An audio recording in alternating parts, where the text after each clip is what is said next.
हमारे साथ हैं रवि कुमार मीना सर, जो कि अभी इंटरव्यू के लिए देने आए हैं और आज हम सर से जानेंगे कि उनका इंटरव्यू कैसा रहा।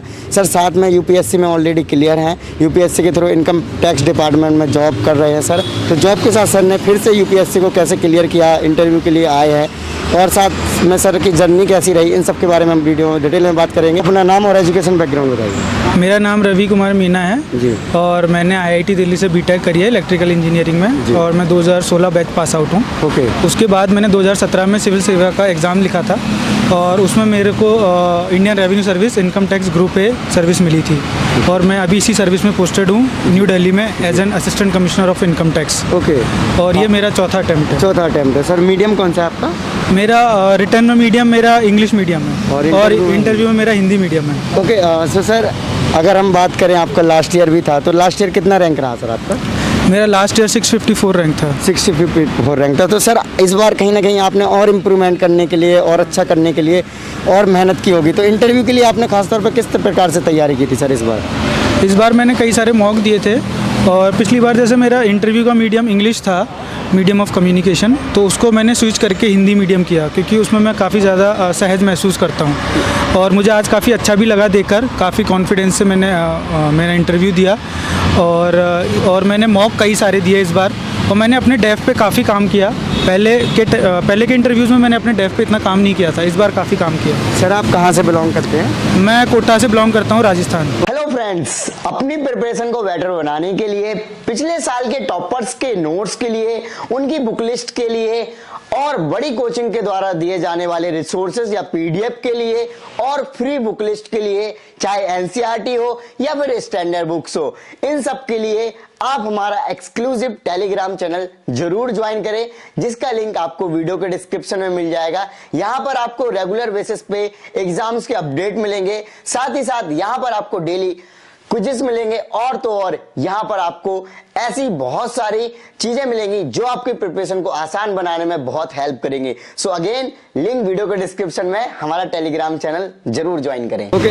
तो सर कहां से आपको मोटिवेशन मिला था कि हमें यूपीएससी की तैयारी करना चाहिए? आप बीटेक बैकग्राउंड से हो तो आपको इंजीनियर वगैरह बनना चाहिए था।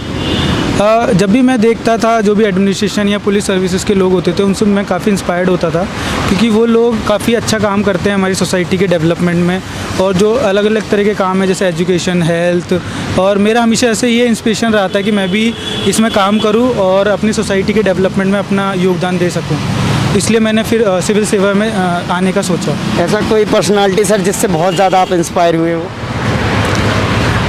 मैं जो भी बड़े बड़े लोग हैं मैं सभी से इंस्पिरेशन लेता हूँ, उनकी जो भी यूनिक क्वालिटीज़ होती हैं। जैसे मैं फ़ुटबॉल देखना बहुत पसंद करता हूँ, तो जैसे मेसी से मैं काफ़ी इंस्पायर होता हूँ, लियोनेल मेसी से, और जो भी आईएएस अधिकारी होते हैं बड़े बड़े जो उनके काम होते हैं उनसे मैं काफ़ी इंस्पिरेशन लेता हूँ। ओके। सर अगर देखा जाए आपने तैयारी को काफ़ी लॉन्ग प्रोसेस में किया है, 4 साल हो गए करीब।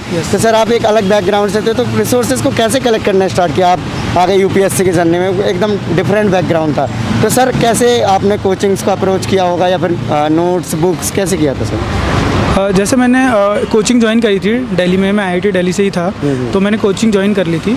उसके बाद बुक्स जो हैं वो स्टैंडर्ड वो सभी लोग वही फॉलो करते हैं, बस ये है कि उनको कंसिस्टेंटली फॉलो किया जाए और उनका बार बार रिवीजन किया जाए और उसके बाद टेस्ट सीरीज़ दी जाए। तो अगर ये सब करेंगे तो मुझे लगता है कि ज़रूर सिलेक्शन होना चाहिए उसके बाद। ओके। सो क्या स्ट्रेटजी आप अपनाते हो स्टडी को करने के लिए सर? मैं ये कोशिश करता हूँ कि मैं ज़्यादा से ज़्यादा टेस्ट दूँ, चाहे वो प्रीलिम्स हो चाहे मेंस हो। तो मैंने इस बार कई सारे टेस्ट दिए थे और मैं ट्राई करता हूँ कि मैं अपना ऑप्शनल और जीएस साथ के साथ कवर करूँ हर दिन।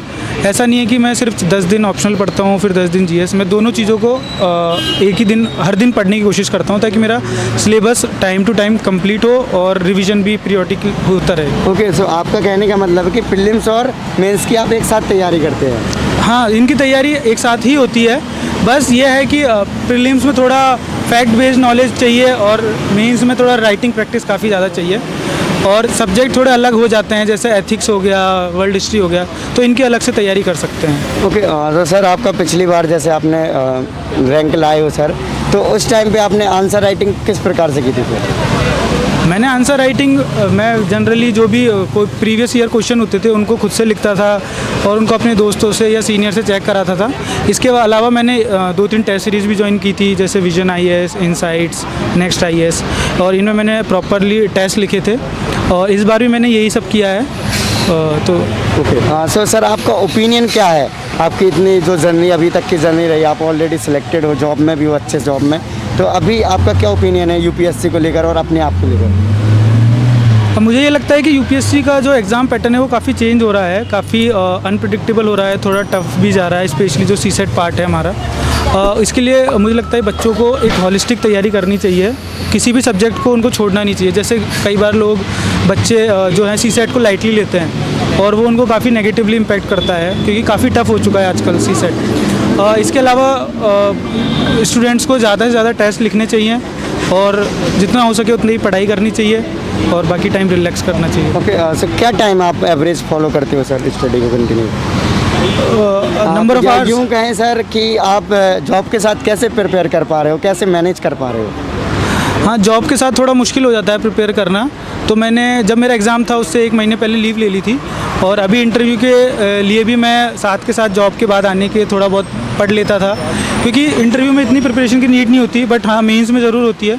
तो उस टाइम काफ़ी स्ट्रगलिंग था मेरे लिए, बट अगर आपको करना है तो आप कर लेते हो फिर कैसे भी करके। ओके सो आप